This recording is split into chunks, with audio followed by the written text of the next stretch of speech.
Saya sudah lama tidak bertemu dengan Tuan Guru Bajang, Dr. Muhammad Zainul Majdi, karena kata orang Arab, al-mashghul la yushghal, orang yang sibuk tidak boleh diganggu.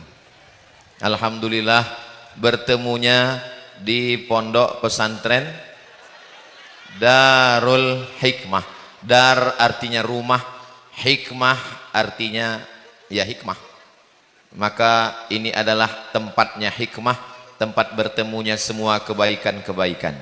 Wa may yu'tal hikmata, siapa yang sudah diberi hikmah, faqad utiya khairan katsira, maka dia sudah mendapatkan kebaikan yang banyak. Mudah-mudahan kita semua termasuk yang mendapatkan hikmah itu insyaallah. Siapa yang mau dapat hikmah, maka daftarkanlah anaknya ke Darul Hikmah. Abdus Somad, ini sahabat saya ini. Cuman lama saya nggak ketemu sama beliau. Orang Arab, al-mashghul la yushghal. Orang sibuk nggak boleh disibukin. Ya, nggak boleh diganggu kalau orang sibuk. Jadi beliau ini sangat sibuk. Jadi nggak bisa kita ganggu. Alhamdulillah pada hari ini ya saya bisa menyambut beliau sehat walafiat. Ya, dan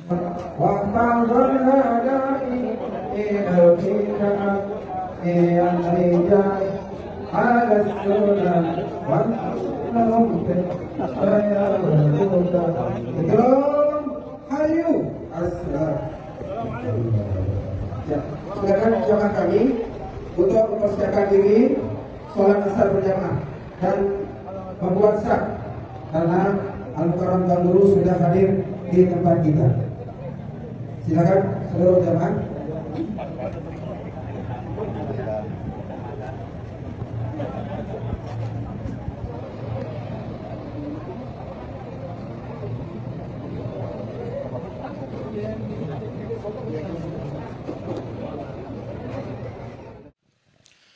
Al-Mukarram Tuan Guru Haji Abdus Somad dan seluruh bapak-bapak, ibu, hadirin dan hadirat sekalian, sedikit saya ingin sampaikan ya untuk mewakili Shahibul Bait, karena tadi saya disebut sebagai Shahibul Bait. Jadi pondok ini Darul Hikmah ya. Hadza min asar al-maghfurlah Tuan Guru Haji Muhammad Juwaini Mukhtar. Nurul Hikmah wa Nurul Haramain dan wa ma tafarra'a minhuma. Jadi itu adalah asar ya, dari Al-Maghfurlah Tuan Guru Haji Muhammad Juwaini Mukhtar yang merupakan salah satu murid dari Al-Maghfurlah Maulana Syekh.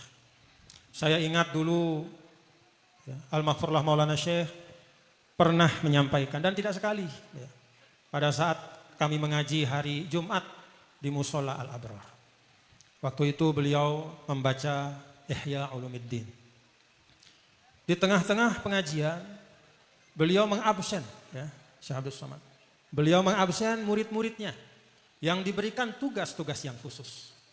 Dan di antara murid yang disebut namanya oleh Al-Maghfurlah Maulana Syekh pada pengajian-pengajian di Musola Al-Abrar adalah Al-Maghfurlah Tuan Guru Haji Muhammad Juwaini Mukhtar.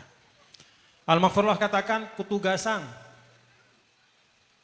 Tuan Guru Juwaini berdakwah le Lombok Barat, karena Lombok Barat Cino Lombok berat. Nah, jadi sida ini berat selapu dan susah tuh badak sida. Tapi alhamdulillah berkat dakwah beliau sekarang tersebar pondok pesantren di mana-mana. Karena itu kita bersyukur dan kita teruskan gih. Nah, teruskan perjuangan dari Al-Maghfurlah Tuan Guru Haji Muhammad Juwaini Mukhtar daiman abada. Alhamdulillah, selanjutnya kita dengar dari beliau ya, Tuan Guru Abdus Somad. Ini sahabat saya ini. Cuman lama saya nggak ketemu sama beliau. Ya. Kalau kata orang Arab, al-mashghul la yushghal. Orang sibuk nggak boleh disibukin. Ya, nggak boleh diganggu kalau orang sibuk. Jadi beliau ini sangat sibuk. Jadi nggak bisa kita ganggu. Alhamdulillah pada hari ini ya, saya bisa menyambut beliau sehat walafiat. Ya. Dan wallah tabdu aksara syababan. Ya, alhamdulillah masih sehat, ya, masih muda. Dan insya Allah tetap menyampaikan dakwah-dakwah yang kita tahu beliau ini alumni Al-Azhar, ya, alumni Al-Azhar sebelum melanjutkan ke tempat-tempat yang lain, tapi at-ta'silul ilmi fil Azhari Syarif. Kita boleh? Sahih kalam? Alhamdulillah. Perlu kita tanya. At-ta'silul ilmi fil Azhar. Jadi fondasi yang paling kokohnya itu fil Azhari Syarif. Dan beliau adalah salah satu dari murid ya, yang meneruskan ya, apa-apa yang merupakan pesan dari Fadilatul Imamil Akbar Al-Ustadz Dr. Syekh Ahmad Muhammad At-Thayyib yang selalu mengatakan kepada kami para alumni Al-Azhar seperti yang disampaikan kepada saya ya disampaikan juga bilisanil hal kepada beliau. Ya Muhammad mush muhim inta wazifatak ya mush muhim inta fit tijarah fi siyasah wal fil hukumah ghair al hukumah ahamu syai' innak ka abna'il azhar inta wa ikhwanak abna'il azhar taqumun bi ta'zizil wasatiyah. Itu pesan beliau. Jadi semua alumni Al-Azhar kemana-mana itu meneguhkan wasatiyatul Islam. Apa itu wasatiyatul Islam? Beragama dengan ilmu, itu intinya. Beragama dengan ilmu. Wa kullu man bi ghairi ilmin ya'malu a'maluhu mardudatun la tuqbalu, kata Ibnu Ruslan dalam subatnya. Jadi itulah prinsip dari wasatiyatul Islam, beragama dengan ilmu. Dengan keikhlasan penting, dengan semangat penting, tapi kalau tidak ada ilmu, ujungnya pasti tidak akan maslahat untuk umat. Nah beliau kemana-mana itu selalu menyampaikan dakwah dengan ilmu. Mudah-mudahan beliau dipanjangkan umur, disehatkan, diafiatkan, dijauhkan dari segala macam fitnah dan mara bahaya, didekatkan kepada jalan-jalan kemudahan dan kebaikan. Dan untuk kita semua juga Al-Fatihah.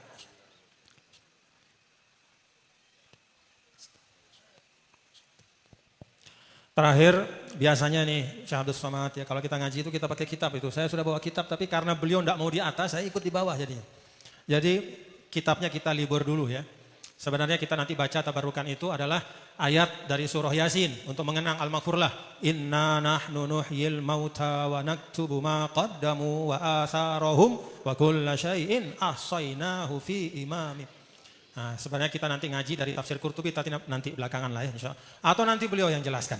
Ya, jadi biasanya Syekh Abdus Somad kita itu ada dua hal yang kita selalu sampaikan. Yang pertama adalah ada walaupun satra au satratain ya, satra au satrain, satu halaman dua halaman, safhah safatain, tapi kita natabarrak, kita mengambil berkah dari ulama-ulama ahlus sunnah wal jamaah yang mu'tabar minal muhaqqiqin al ulama il amilin. Nah jadi biasanya kita baca kalau tidak tafsir ya kita baca kitab hadis, lalu kemudian kita coba maknakan, uraikan ya untuk menjadi kefahaman bagi para jamaah. Itu yang pertama. Tapi nanti kita serahkan kepada beliau untuk menyampaikan nanti ayat yang tadi sudah kita baca bersama itu. Lalu yang kedua, Syekh Abdus Somad biasanya itu ada namanya pengijazahan doa. Nah kalau ini tidak apa-apa kita ijazahkan ya. Yang saya mau ijazahkan itu sebenarnya doa yang sangat sering pasti kita amalkan. Tapi kalau ada ijazahnya kan mungkin rasanya lebih mantap ya. Nah ini doa yang dulu diijazahkan oleh Al-Maghfurlah Maulana Syekh ya, kepada saya dan kepada beberapa orang. Yaitu doa yang ada dalam suratul Kahfi ayat 10 itu. Rabbana atina min ladunka rahmatan wa hayyi' lana min amrina rasyada. Kaifiatnya bagaimana? Kaifiatnya itu adalah dibaca ba'da subuh atau ba'dal maghrib ala sabilil ikhtiyar. Boleh subuh, boleh maghrib. Kalau memang tekun silahkan subuh dan maghrib. Dibacanya itu 3 kali dan setiap kali dibaca wa hayyi' lana min amrina rasyada itu juga dibaca 3 kali. Jadi Rabbana atina min ladunka rahmatan wa hayyi' lana min amrina rasyada wa hayyi' lana min amrina rasyada wa hayyi' lana min amrina rasyada. Nah, pada saat membaca Rabbana atina min ladunka rahmah itu kita mengingat Ashabul Kahfi sama Nabi Khidir. Rabbana atina min ladunka rahmah. Nah, pada saat baca doa itu ingat kepada Ashabul Kahfi dan Nabi Khidir. Lalu ketika membaca wahayyi lana min amrina rasyada 3 kali, pertama ingat kepada baginda Rasul, kemudian yang kedua ingat kepada ashabul al-badriyun. Al-badriyun apa bahasa kita? Para sahabat yang ikut syuhada Badar ya. Kemudian yang ketiga pada al-asyaratil mubasysyirina bil jannah. Nah, seperti itu kaifiatnya ya. Jadi paham sih deh? Ayo kita baca sama-sama. Rabbana atina min ladunka rahmatan wa hayyi' lana min amrina rasyada wa hayyi' lana min amrina rasyada wa hayyi' lana min amrina rasyada. Nah, kata Al-Maghfurlah ini doa yang kata di dalam Al-Qur'an ini ya. Jadi kalau doa-doa dalam Al-Qur'an itu kan banyak disampaikan oleh para nabi dan rasul. Tetapi ijabahnya kadang-kadang tidak disebut. Misal Allah Subhanahu wa taala menyebutkan tentang doa Nabi Ibrahim. Rabbi habli minas salihin. Tapi kadang tidak langsung disebut setelahnya ijabahnya atau dikabulkannya. Nanti disebutkan di surah yang lain. Ada jarak cukup panjang. Tapi kalau doa dari Ashabul Kahfi ini, kata Al-Maghfurullah Maulana Syekh, itu jarak antara diucapkan dengan dikabul itu hanya 6 ayat. Ayat 10-nya itu adalah doa, ya. Iz awal fityatu ilal kahfi faqalu rabbana atina min ladunka rahmatan wa hayyi lana min amrina rasyada. Diijabahnya di ayat 16. Wa idzi tazaltumuhum. Nah, apa itu ayatnya? Ayat 16 itu. Fa'wu ilal kahfi yanshur lakum rabbukum mir rahmatihi wa yuhayyi lakum min amrikum mirfaqa. Jadi hanya ada 6 ayat jaraknya. Ini kata Al-Maghfurullah penanda bahwa ini adalah doa yang sangat cepat diijabah oleh Allah Subhanahu wa taala. Dan ini juga kalau kita baca di tafsir, kata rahmah di dalam ayat ini, kalau dalam banyak ayat-ayat lain itu rahmah itu mencari nikmat yang belum ada, meminta satu karunia yang belum sampai. Tapi kalau rahmat dalam ayat ini, kita baca penjelasan para ahli tafsir, itu adalah memelihara nikmat yang sudah ada. Nah, jadi kalau dalam ayat-ayat yang lain, kata rahmat itu merujuk kepada harapan, kepada sesuatu yang belum ada pada kita. Kalau di sini, kata rahmat itu adalah supaya yang sudah ada itu dijaga. Nah, ini terkait dengan dulu hadiah iman atau nikmat iman kepada Ashabul Kahfi, yang Ashabul Kahfi itu ingin supaya dijaga, supaya dipelihara, supaya tidak bisa hilang dalam keadaan apapun. Iman itu tetap ada, tetap tumbuh subur dalam hatinya. Maka Rabbana atina min ladunka rahmah, supaya yang sudah ada itu dijaga. Jadi jangan kita kerjanya hanya minta yang belum dapat, sedangkan yang sudah ada pada diri kita itu lupa kita syukuri dan lupa kita minta untuk dijaga oleh Allah Subhanahu wa taala. Saya ijazahkan doa ini dengan kafiatnya nggih. Nah, saya ijazahkan nggih. Nah, yuk kita baca sekali. Bismillahirrahmanirrahim. Rabbana atina min ladunka rahmatan wa hayyi' lana min amrina rasyada wa hayyi' lana min amrina rasyada wa hayyi' lana min amrina rasyada. Alhamdulillahirabbil alamin. Fadhal Syekh Abdus Samad. Bismillahirrahmanirrahim. Assalamualaikum warahmatullahi wabarakatuh. Alhamdulillah. Allahumma salli ala sayyidina Muhammad wa ala ali sayyidina Muhammad. Allahumma allimna ma yanfa'una wa anfa'na bima 'allamtana innaka antal alimul hakim. Rabbi shrah li sadri wa yassir li amri wa hlul 'uqdatam min lisani yafqahu qawli. Saya sudah lama tidak bertemu dengan Tuan Guru Bajang, Dr. Muhammad Zainul Majdi, karena kata orang Arab, al-mashghul la yushghal. Orang yang sibuk tidak boleh diganggu. Alhamdulillah bertemunya di pondok pesantren Darul Hikmah. Dar artinya rumah, hikmah artinya ya hikmah. Maka ini adalah tempatnya hikmah, tempat bertemunya semua kebaikan-kebaikan. Wa may yu'tal hikmata, siapa yang sudah diberi hikmah, faqad utiya khairan katsira, maka dia sudah mendapatkan kebaikan yang banyak. Mudah-mudahan kita semua termasuk yang mendapatkan hikmah itu insyaallah. Siapa yang mau dapat hikmah, maka daftarkanlah anaknya ke Darul Hikmah sebelum tanggal penutupan berikut ini. Ingat, kuota terbatas. Ada seorang anak laki-laki menjaga toko garam. Dia jual garam di satu tempat namanya Durban. Di mana tempatnya? Durban. Durban ini di Afrika Selatan. Orang Afrika ini warna kulitnya dua, hitam dan hitam sekali. Lalu kemudian dia jual garam, selalu datang misionaris yang mau mengajaknya murtad. Mudah-mudahan anak cucu kita dijaga Allah Ta'ala. Tiap hari diajak supaya dia meninggalkan agama Islam, meninggalkan Nabi Muhammad SAW, meninggalkan agama yang sudah diajarkan oleh guru-guru. Dia nggak bisa jawab karena dia anak kecil. Akhirnya dia pergi ke belakang, ada gudang, dia buka-buka buku, dapatlah buku 2 jilid, judul bukunya Izharul Haq. Izhar artinya menyatakan, menampakkan, sedangkan hak adalah kebenaran. Izharul Haq, tampaknya kebenaran. Akhirnya buku itu dia baca, dia pahami, dia pelajari, akhirnya dia punya pemahaman akidah yang kuat. Setiap orang Al-Hindi. Biasanya ujung nama itu menunjukkan tempat orang. Al-Hindi berarti orang India. Al-Makki orang Makkah. Al-Madani orang Madinah. Al-Lomboki orang Lombok. Lalu kemudian anak laki-laki ini menjadi pendebat ulung, walaupun bapaknya hanya pedagang garam dan dia melanjutkan kerja jual garam, tapi karena dia rajin membaca, memahami, menghafal, akhirnya dia seorang pendebat, namanya Ahmed Deedat dari Afrika Selatan. Pusatnya namanya Durban, nama lembaganya IPCI, International Propagation Center, Islamic International Propagation Center, pusat propaganda dakwah Islam. Lalu kemudian Syekh Rahmatullah Al-Hindi yang menulis kitab Izharul Haq ini berdebat dengan misionaris di India. Akhirnya dia menang. Waktu itu India dijajah oleh Inggris. Rupanya orang Inggris tidak senang, dia mau ditangkap, dia lari ke Riyadh. Sampai di Riyadh dia melanjutkan perjalanan ke kota Makkah Al-Mukarramah. Sampai di Makkah dia mengajar, dan di antara majlis yang paling ramai di Masjidil Haram, karena Masjidil Haram itu ada tiang-tiangnya, ini ada majlis, ini ada majlis, ini ada majlis. Makanya kalau ada jamaah yang suka nyender di tiang, itu berarti sedang bermajlis.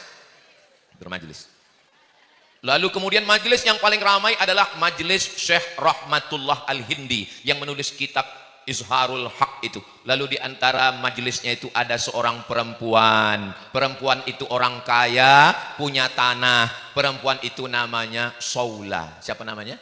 Saula. Lalu dia wakafkanlah tanah itu, dan tanah itu dibuat sekolah. Sekolah itu bahasa Arabnya madrasah. Untuk mengenang perempuan itu Saula, maka sekolah itu bernama Madrasah Saulatiyah. Lalu berdatanganlah orang dari Nusantara ini belajar. Ada yang datang dari Pulau Sumatera, namanya Syekh Mustafa, belajar ke Saulatiyah. Setelah pulang, berdirilah pondok pesantren tertua di Sumatera, namanya Mustafawiyah. Karena kebetulan yang mendirikannya Mustafa, jadi namanya Mustafawiyah. Kalau kebetulan yang mendirikan Abdul Somad, namanya Somadiyah. Tahun 1912.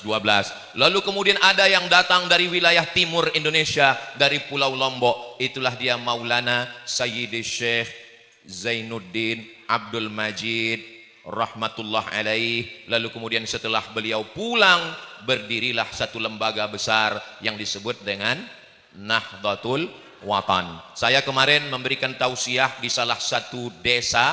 Katanya satu-satunya desa di Pulau Lombok ini yang berasal dari bahasa Arab. Katanya asalnya dari kata Kawi, nama desanya Kawu. Ada yang profesor ngomong, Ustaz Somad ini desa Kawu dari bahasa Arab. Saya, apa tuh? Dari Kawiyu, artinya kuat. Ustaz Somad, di sini dulu orang sholatnya cuma 3 kali. Dan yang puasa hanya orang-orang tua saja. Yang sholat hanya orang-orang yang sudah jompo saja. Sampai akhirnya datanglah Maulana Sayyidi Syekh Zainuddin Abdul Majid rahimahullah. Lalu kemudian beliau berdakwah, mengirimkan dai-dainya, berkembanglah dakwah Islam sampai hari ini, sampai hari kiamat insyaallah.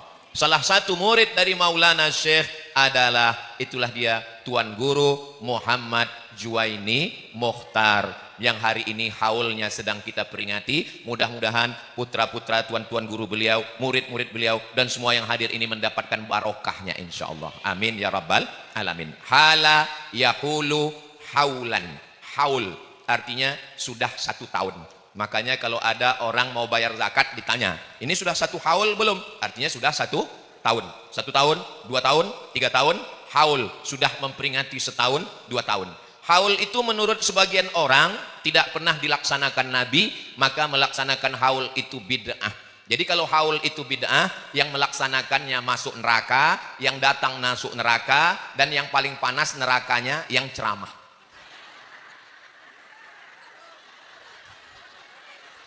Nah, ini jamaah kurang simpatinya. Mestinya kalau yang ceramah masuk neraka mestinya sedih, ini malah ketawa.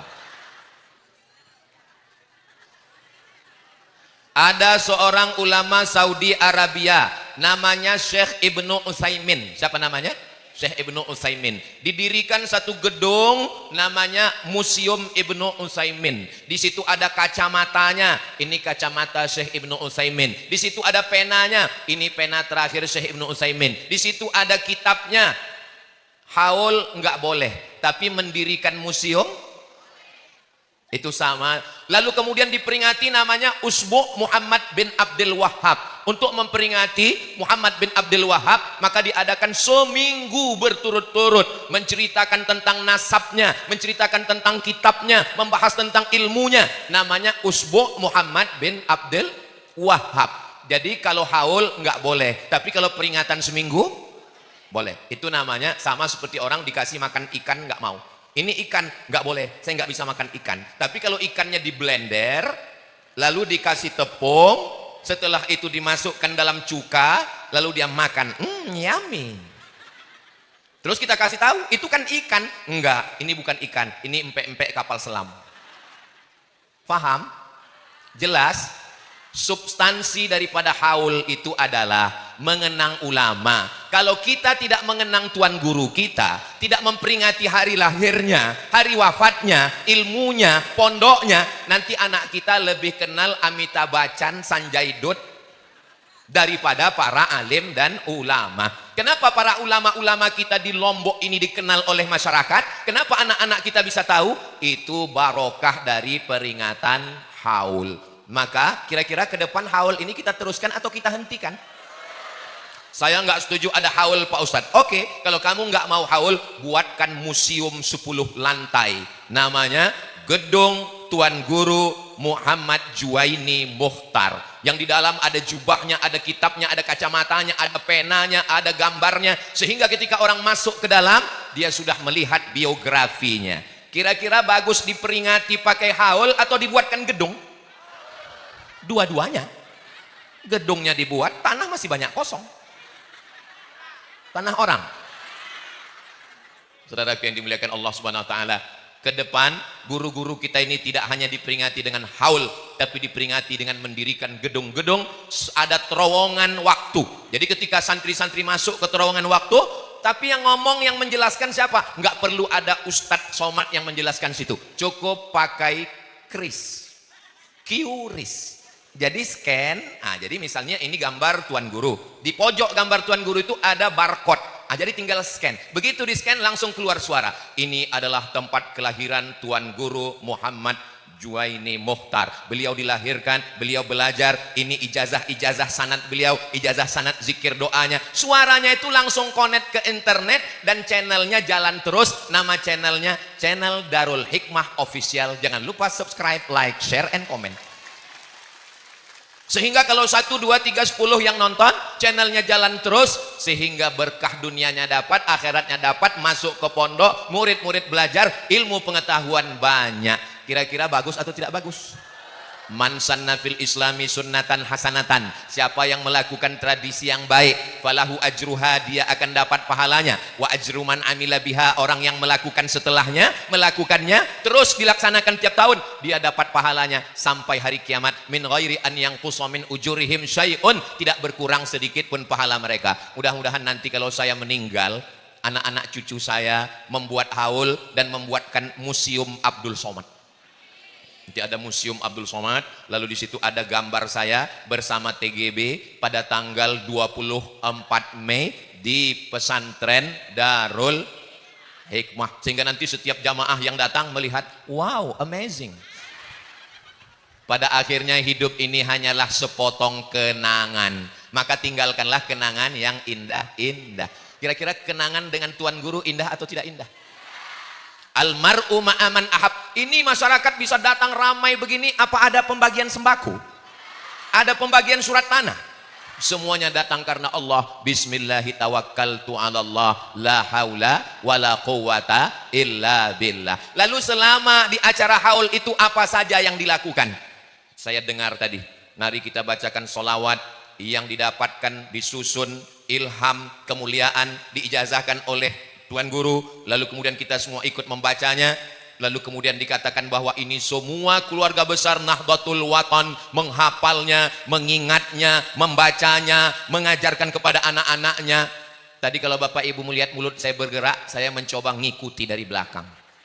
Isinya adalah memohon kepada Allah supaya Allah menurunkan solawat dan salam kepada Nabi Muhammad sallallahu alaihi wasallam, dan di dalam solawat itu ada doa meminta kepada Allah supaya kita mendapat rahmat, mendapat barokah, mendapat ampunan, mendapat kebaikan, khusus untuk keluarga besar Nahdlatul Wathon dan umum untuk muslimin dan muslimat. Kira-kira doa dengan bertawassul kepada Nabi itu baik atau tidak baik?